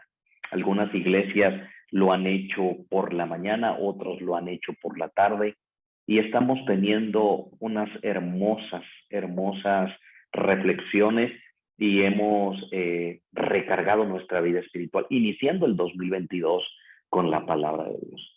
Vamos a inclinar el rostro para iniciar el tema de esta mañana. Querido Padre, gracias porque eres un Dios bueno y porque para siempre es tu misericordia.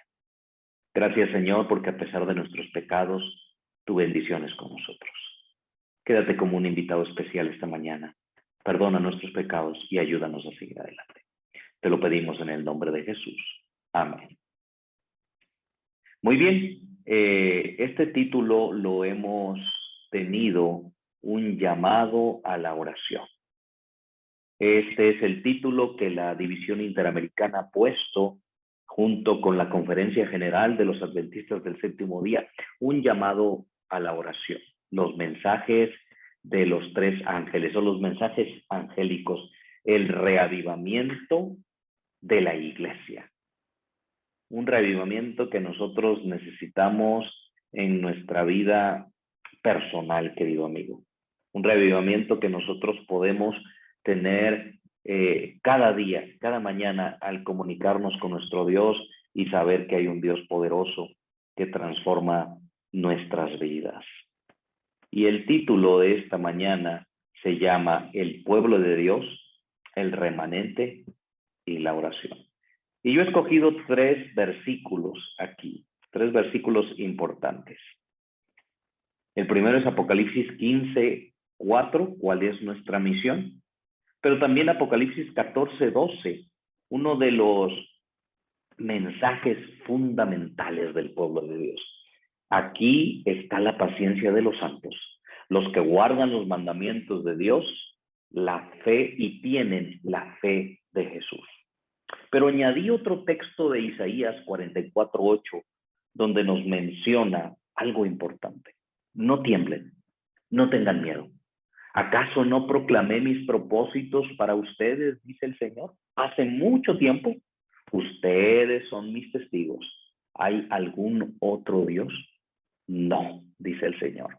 No hay otra roca, ni una sola.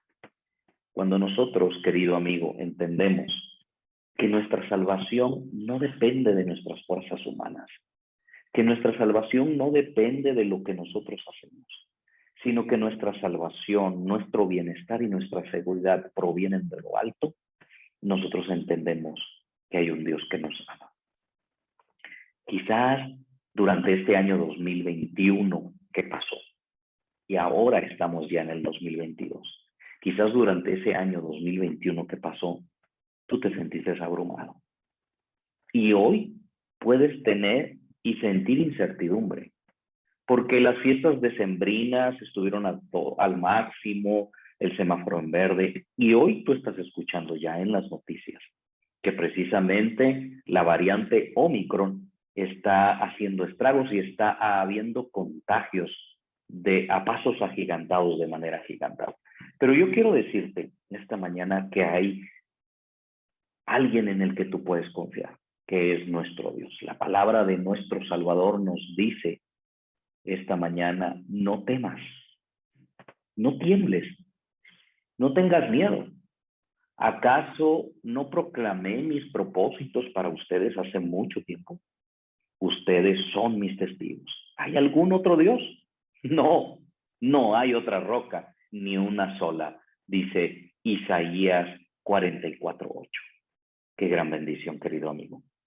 Hoy puedes estar seguro de que hay un Dios que nos ama, un Dios que nos ayuda. Y el papel importante de la adoración que nos mencionan estos 10 días de oración para el día de hoy, el tema de hoy, juega un papel fundamental: la adoración y la misión. Y mira lo que dice este texto.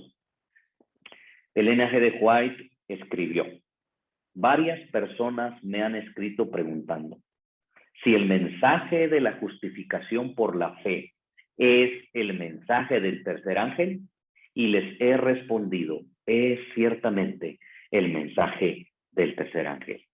Y esto se encuentra en el libro El Evangelismo, página 143. Y ahora tú te puedes estar preguntando esta mañana: ¿qué es la justificación por la fe? ¿Qué es la justificación por la fe? Bueno, yo quiero que tú vayas conmigo al libro de Primera de Juan. Primera de Juan, capítulo 1, versículo 9. Primera de Juan, capítulo 1, versículo 9. Fíjate en lo que consiste la justificación por la fe. Si confesamos nuestros pecados, Él es fiel y justo para perdonar nuestros pecados y limpiarnos de toda maldad. Y agrega Juan: si decimos que no hemos pecado, lo hacemos a Él mentiroso, y su palabra no está en nosotros. Y miren lo que dice el versículo 2, el capítulo 2, perdón, versículo 1. Hijitos míos, sigue escribiendo Juan, estas cosas os escribo para que no pequéis. Pero si alguno ha pecado, abogado tenemos para con el Padre, a Jesucristo el justo. Esto es puramente la justificación por la fe. Cuando nosotros no confiamos en nuestra propia justicia, cuando nosotros no confiamos en nuestra propia intercesión, cuando nosotros no confiamos en nuestros propios méritos, vaya, en lo que nosotros creemos, querido amigo y hermano, nosotros entendemos que hay un Dios que nos ama, pero que está dispuesto a justificarnos su justicia, su ayuda, su poder, su justificación, su triunfo en la cruz del Calvario nos hace a nosotros limpios. Porque el enemigo va delante de Dios y dice: él no es limpio delante de Dios. Mira, él no pasa tiempo contigo. Mira, él pasa mucho tiempo en su celular, en las redes donde nadie lo ve, Facebook, WhatsApp. Instagram, WeChat. Él pasa todo el tiempo allí y se comporta de una manera, eso, tiene una doble vida, una persona afuera en su trabajo y otra persona. Pero sabes, la justificación. Esta mañana nos dice que hay un Dios poderoso, que tú puedes ir confiado al trono de la gracia y vas a encontrar ese oportuno socorro. Miran lo que dice, la adoración es el evento más importante en la vida del cristiano. La fe ve a Jesús como nuestro mediador, a la diestra de Dios, y la fe contempla las mansiones que fue a preparar a aquellos que le aman. La adoración es el evento más importante en la vida del cristiano. Estas madrugadas me ha tocado estar con la iglesia de Narvarte. Me invitaron, estuve también con algunas iglesias de la Misión Mexiquense. Pero yo les mencionaba a los hermanos, cuando yo estaba en la Universidad de Montemorelos, yo recuerdo que me tocó hacer un trabajo de exégesis de una materia. Y yo fui a la biblioteca. Y yo recuerdo que en la biblioteca, pues los alumnos están apoyando ahí los servicios bibliotecarios porque reciben una beca, un apoyo para sus estudios. Pero en la biblioteca tú entras, si usted ha tenido oportunidad de ir a la Universidad de Montemorelos, al Alma Mater, tiene una biblioteca con bastantes títulos, pero lo importante es que tú entras y cuando ya estás en la sala de estudio vas a encontrar muchos carteles, muchos textos que dicen guarden silencio. Y ellos son muy especiales, todos los que cuidan ahí, que uno no ni siquiera esté hablando, porque a veces hay grupos de trabajo donde se está dialogando, mesas de trabajo, y la gente está hablando, ¿no? Y entonces se supone que es una aula, un lugar donde la gente va a estudiar, donde va a meditar, donde va a indagar, a investigar. Y yo recuerdo que enfrente de mí, mi esposa estaba en casa con los niños, yo recuerdo que dedicaba las tardes para ir a avanzar a mis trabajos en la UTEC. Yo recuerdo que enfrente de mí estaba una chica que estudia medicina, no la conozco, ella debe de ser una doctora ya, debe de estar en Haití, en alguna de esas islas francesas, la Guyana, no sé, porque era una chica de este tipo, pero era una chica que tenía sus libros de medicina, pero en sus libros de medicina, en el momento que ella estaba estudiando, ella estaba cantando. Bajito, donde nadie la escuchaba, bajito, o sea, ella estaba adorando a Dios en medio de la biblioteca.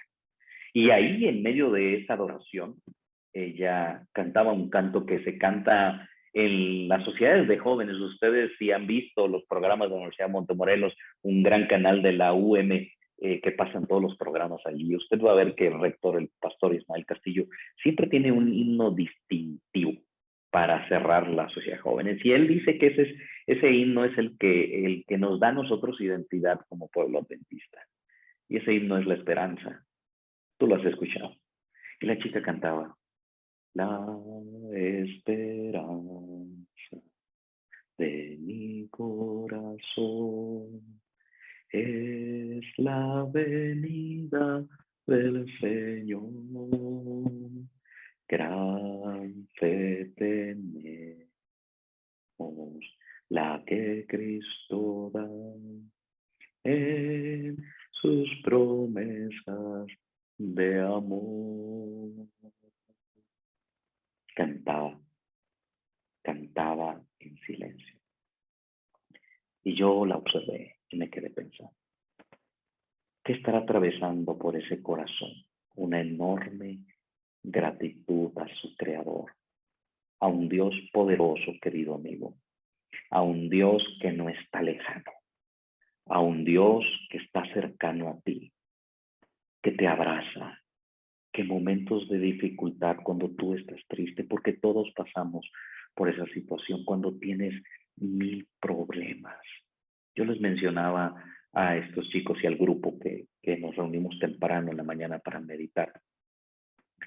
Hace 8 días, el viernes pasado, no había escuchado una canción de Steve Green, un cantante de la iglesia cristiano, y canta también para la iglesia adventista. Ha sido invitado a varios conciertos, pero ya él debe de estar grande. Él era fuerte en los años 90. Y yo recuerdo que él tiene un canto que dice, aquel que la buena obra empezó, será fiel en terminarla en ti. ¿Has escuchado ese canto? Yo quiero decirte esta mañana, que si tú estás atravesando por situaciones que sientes que tu vida está llena de pecado, que sientes que te falta esa adoración en tu misión como adventista, como cristiano, esa chispa en tu corazón, yo quiero decirte que la adoración, como menciona este párrafo, la adoración es el evento más importante en la vida del cristiano. Esa fe que te aferra en la adoración te hace ver a Jesús como tu mediador, que en este momento está sentado a la diestra. Por esa fe tú contemplas las mansiones que Él tiene preparado para ti, porque te ama.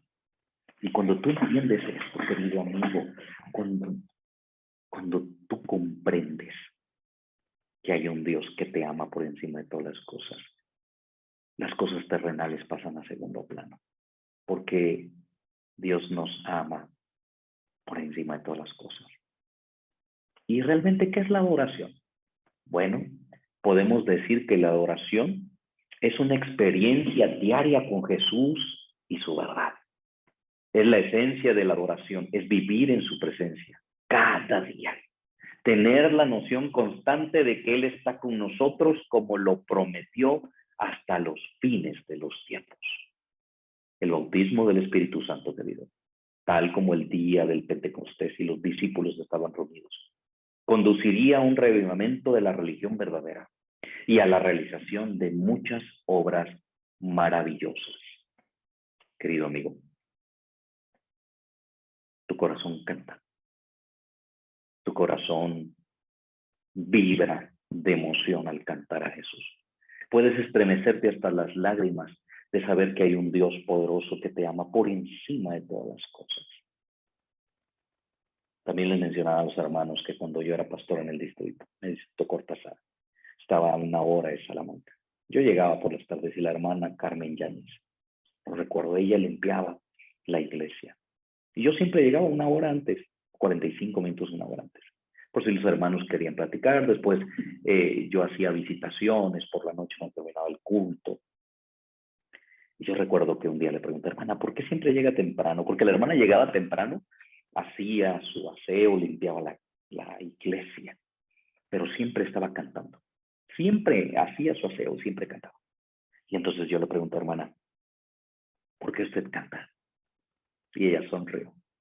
Me dijo, pastor, yo limpio con todo mi corazón este templo porque aquí se congregan los santos del Señor. Cuando ella me dijo eso, un clic en mi cabeza. Fíjate con qué devoción y con qué cariño hacía su trabajo. Por eso Dios la había escogido como directora de diaconisas, porque ella hacía su servicio a Dios tremendamente. No es lo que mira el hombre. El matinal del día del viernes mencionaba de Fernando Zavala acerca de la historia de David. Y dio una palabra en hebreo que significaba que era el más pequeño de la casa de David. Porque le preguntan a Isaí, ¿son todos tus hijos los que están aquí? Aún para el padre, esa palabra en hebreo significaba insignificancia. Aún para el padre era insignificante. Y el escritor dice, qué gran emoción saber que Dios no mira como el mundo nos ve. Porque tú y yo delante de las personas podemos ser insignificantes. Pero ¿quién se iba a imaginar que el más grande rey del pueblo de Israel saldría de ese hogar al cual lo consideraban insignificante? ¿Dónde está tu adoración? ¿Dónde está tu gratitud? ¿Dónde están tus palabras de alabanza que Dios ha hecho por ti en su vida? Querido amigo, nunca olvides que Dios te ama. Mira lo que dice en cuanto a la adoración verdadera. No está lejano el tiempo cuando los seres humanos necesitarán una relación con Cristo mucho más estrecha, una unión mucho más cercana con su Santo Espíritu que la que han tenido o que tendrán, a menos que depongan su voluntad. Fíjate bien, a menos que depongan su voluntad y sus métodos y se sometan a la voluntad y a los métodos de Dios, tendrán éxito.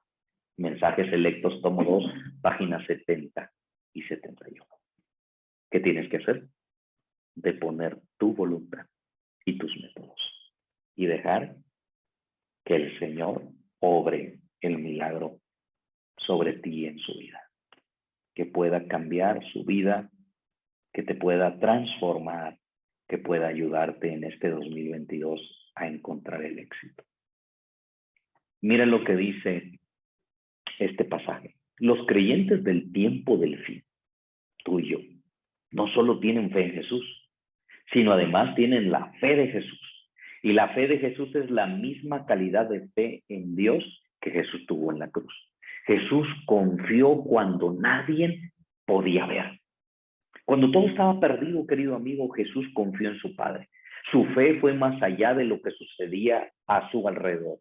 Por eso sus últimas palabras finales fueron: Padre, encomiendo mi espíritu en tu alma, en tus manos. Querido amigo, cuando nosotros entendemos que la fe obra lo que nosotros no podemos ver. Muchas veces yo le he dicho: Señor, yo no puedo ver lo que viene por delante, pero tú sí conoces el camino, guíame. Y a veces la voluntad y mis métodos no son los de Dios, y a veces yo me desespero. No sé si a ti te ha pasado, te desesperas, te preocupas, quisieras resolver con tus propias manos, pero no es así. El mismo Jesús en la cruz del Calvario dijo: Padre, perdónalos porque no saben lo que hacen. Ahora yo te pregunto, muchas veces me he preguntado, ¿no sabían lo que estaban haciendo? Claro que sabían lo que estaban haciendo, querido amigo. Estaban crucificando a un ser humano. Quizás no entendían que era el Hijo de Dios, pero no era lo correcto. Sobre alguien que no tenía culpa. Pilato lo declaró 3 veces inocente. Lo importante cuando en un juicio te declaran inocente era soltarlo. Y no lo hicieron. Al contrario, lo azotaron. Yo tengo una predicación acerca de eso, 40-1. Pero aún así Jesús se aferró y miró a través del ojo de la fe y confió plenamente en su Padre. Y dijo: Padre, encomiendo en tus manos mi espíritu. ¿Podrías tú esta mañana decir: Padre, encomiendo mi vida en este 2022? Padre, encomiendo mis acciones, mi trabajo, mi familia, todo lo que hay. ¿Qué es adoración? Adoración es amar a Dios con todo tu corazón por encima de las cosas. Y esta frase yo quiero que la recuerdes, porque también la mencionamos y la repetimos en la mañana. Aquí entramos para adorar y salimos para servir. La pregunta es: ¿aceptas este llamado de Jesús? ¿Para darle estudios bíblicos a alguien? ¿Llevarlo a la verdadera adoración? ¿Enseñarle también a ser un discípulo de Jesús para que enseñe su mensaje a otros? ¿Estás listo para ser las manos y el corazón de Dios en esta tierra? Querido amigo, que tú me escuchas, tú y yo hemos sido lanzados en la última generación. Y no sé si hay otra generación después de nosotros. Quizás estamos nosotros, podemos asegurar, en el tiempo del fin. 46 o 48 veces se repite la palabra pestilencia. Y pestilencia en la Biblia significa pandemia. Querido amigo, estamos en una era, en un tiempo difícil. No sabemos qué nos depara el futuro. Querido amigo, yo quiero invitarte esta mañana a que puedas ir confiado al trono de la gracia. Primera de Juan 2:1. Hijitos míos, estas cosas os escribo para que no pequéis. Pero si alguno ha pecado, abogado tenemos para Jesucristo, para con nosotros a Jesucristo, el justo. Él es la propiciación por nuestros pecados, y no solamente por los nuestros, dice, sino también por los de todo el mundo. Aquí está. Abre tu Biblia, subráyala. Y cuando te sientas agolpado en tu corazón de que no tienes perdón porque has escrito, has hecho cosas malas donde nadie te ve. Quiero decirte esta mañana que hay esperanza en Cristo Jesús. Vive libre, querido mío. Vive feliz. Vive salvo. Porque Cristo ya hizo la propiciación por tus pecados.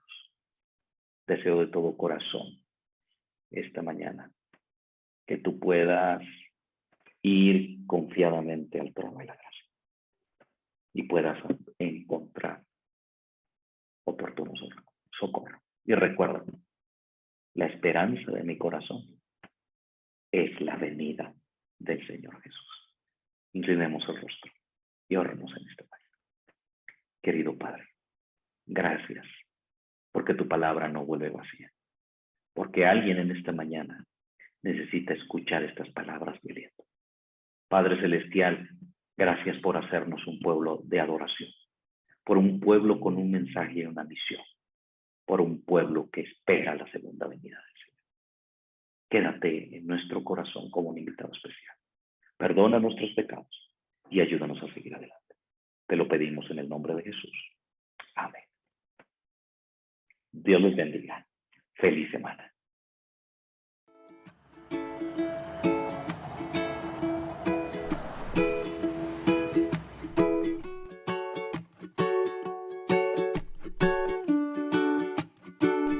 No creas que en mis días siempre brille el sol, pues nubes aparecen sin avisar. Y cuando está oscuro, yo también tengo miedo. No pienses que mis flores nunca morirán. A veces he pedido y me han dicho no. A veces yo espero, a veces yo me canso. Mas nada me impedirá sonreír y alegre estar. Yo puedo en él confiar. A cada paso mi Dios conmigo está. Y tengo paz, en Cristo tengo paz. Yo paso la tormenta, seguro y escondido en el Señor. Tengo paz, no puedo entender que en medio del desierto renace la esperanza por doquier. Tengo paz.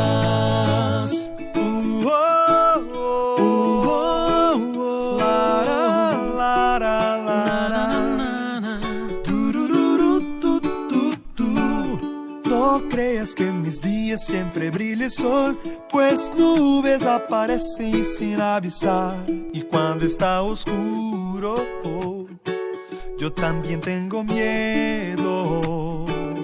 No pienses que mis flores nunca morirán. A veces he pedido y me han dicho no. A veces yo espero, a veces yo me canso. Mas nada me impedirá sonreír y alegre estar. Yo puedo en él confiar. A cada paso mi Dios conmigo está. Y tengo paz, en Cristo tengo paz. Yo paso la tormenta, seguro y escondido en el Señor. Tengo paz, no puedo entender que en medio del desierto renace la esperanza por doquier.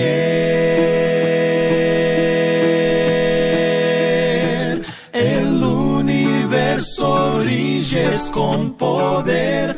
¿Quién me podría arrebatar la paz? Las tempestades no me alcanzarán. Si estoy contigo tengo paz.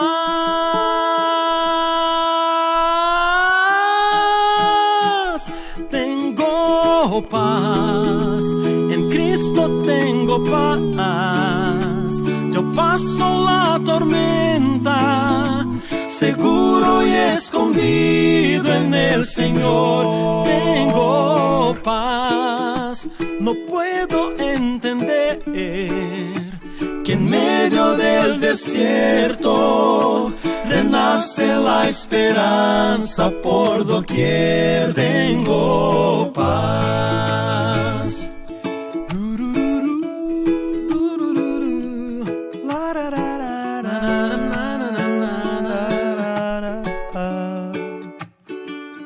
Tengo paz. Hemos llegado al final de nuestra transmisión. Y hasta aquí el Señor nos ha bendecido. Quiero darte un breve anuncio. Esta mañana a las 3 de la tarde por las redes de la misión en la Unión Mexicana Central. El día de hoy tendremos un concilio a nivel Unión de Ministerio Infantil. No te lo pierdas. Habrá herramientas. ¿Quiénes tienen que estar allí? Nuestras directoras, nuestras maestras de cada departamento, nuestras coordinadoras, para que puedan tener una idea a detalle qué programa viene para el 2022. Tendremos una invitada de lujo, no te lo puedes perder. Y el día de mañana, domingo, también en el mismo horario, de 3 a 6 de la tarde, tendremos un programa especial, un programa muy bonito, Manos que Tejen, un programa para nuestras Dorcas, las fuerzas activas de la iglesia. De 3 a 6 de la tarde, este concilio de Dorcas también te marcará la pauta de cómo debemos de trabajar en la misión mexiquense para este año 2022. Recibe un fuerte abrazo. Durante este año estaremos transmitiendo, estaremos teniendo también eventos locales, presenciales de alguna manera. Veremos cómo se comporta esta pandemia. Pero mientras, podemos pedirle a Dios que nos siga ayudando y nos siga cuidando y protegiendo. Que tengas una feliz semana y que Dios te bendiga. Bendiciones. Feliz semana.